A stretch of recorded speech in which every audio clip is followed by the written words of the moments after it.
When the lights get bright and the pressure hits like a freight train, most players freeze. But Jalen Brunson? He thrives.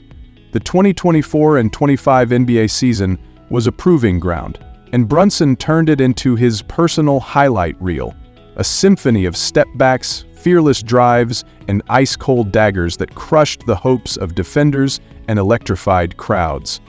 This wasn't just basketball, this was artistry under fire. Every time the Knicks needed a miracle, Brunson became the architect, drawing up game-winning blueprints in real time. His season wasn't defined by empty stat padding or soft wins. It was forged in the crucible of clutch moments where a single possession could rewrite a game's fate. And if you were watching closely, you saw that Brunson didn't just rise to the occasion, he owned it. One of the season's first flashes of his clutch DNA came in early November, when the Knicks were down by 2 against Miami, with seconds left on the clock. The Garden crowd roared, but Brunson moved like he was in a quiet room. He sized up his defender, jab-stepped, and let the ball fly from beyond the arc. The buzzer sounded just as it dropped through the net, a clean, merciless swish. No celebration, no wild gestures, just that calm jog back to the bench, like he'd been there 1,000 times before. It was the kind of shot that sent a message across the league. If you left Jalen Brunson breathing in the final seconds, you were already dead. By mid-season, his reputation was cemented. The Knicks found themselves in a brutal road stretch, playing in hostile arenas where every possession felt like a playoff battle. In a showdown against Milwaukee, Brunson turned the fourth quarter into his personal highlight reel. Giannis and the Bucks were steamrolling, up by 9 with 5 minutes to go, but Brunson kept chipping away. One deep three, a fadeaway jumper, a fearless drive into Brook Lopez's outstretched arms for an and-one, and then came the dagger, a step back over Drew Holiday with 15 seconds left to take the lead. It was the kind of sequence where you could almost see his confidence radiating. Each shot was a statement, each play a declaration that no deficit was safe. The real legend building, though, came in the playoffs. The first-round series was a grind against a scrappy Cleveland team that refused to fold. Game 5 at the Garden, tie game, 14 seconds left, and the season hanging in the balance. Brunson took the inbound at half-court, no screen, no fancy play call. Just isolation, pure and simple.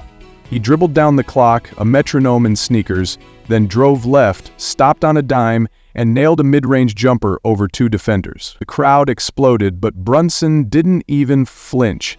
He'd been here before, and he'd be here again. That shot didn't just win a game, it flipped the entire momentum of the series. By the time the Knicks reached the Eastern Conference semis, Brunson was a walking nightmare for opposing coaches. In Game 3 against Boston, Madison Square Garden was a powder keg. The Celtics had been leading most of the night, but Brunson saved his best for last. Down by 1 with 8 seconds left, he took a risky inbound, drove right into Jason Tatum's chest, and somehow flipped in a high-arcing floater off the glass. The ball kissed the rim twice before falling in. The roar from the crowd could have registered on a Richter scale. Boston's last shot clanged out, and the Garden crowd went berserk. That was Brunson in his purest form. Fearless, relentless, and utterly in control. What made Brunson's season so special wasn't just the individual moments, it was the consistency. Clutch is easy to talk about in highlights, but Brunson lived it. Night after night, whether it was a nationally televised battle or a midweek grind in Charlotte, he carried the same poise. In crunch-time situations, his shooting percentages skyrocketed, his decision-making tightened, and his turnovers vanished. His teammates fed off it, trusting him to carry them through storms. His opponents feared it, knowing that if they didn't put him away early, he'd put them away late. And his fans? They came to expect it. Every time the clock ticked down, they knew exactly where the ball was going. And here's the thing. This wasn't a one-off hot streak. This was the culmination of years of work. Brunson's footwork, his shot mechanics, his ability to read defenses in real time. These weren't accidents, they were weapons honed in countless hours in empty gyms, reps taken long after everyone else had gone home. You could see it in the way he manipulated defenders, forcing them to bite on fakes, creating just enough space for a clean release. You could see it in his patience, never rushing, never panicking. Even in the chaos of double teams and screaming arenas, Brunson's game was like a calm eye in the hurricane. By the end of the 2024 and 25 season, the numbers told their own story.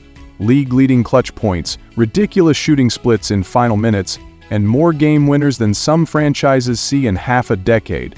But numbers can't capture the feeling. They can't replicate the sound of the Garden erupting after another dagger, the sight of defenders shaking their heads, the vibe of an entire arena holding its breath as Brunson sizes up his next victim. This was the season Jalen Brunson didn't just become an all-star, he became a closer, a finisher, the guy every kid in the park wanted to be when the game was on the line. And if this season was any indication, we're just getting started. The league has officially been put on notice. You can game plan all you want, send your best defender, trap him at half court. It doesn't matter. When it's winning time, Jalen Brunson is going to find a way. And the real scary part? He's only getting better. So buckle up, because the clutch machine is just warming up. If you loved reliving these insane clutch moments, hit that like button, smash subscribe, and turn on notifications so you never miss a second of the next chapter in Brunson's rise. Trust me, you're going to want front row seats when the next dagger drops.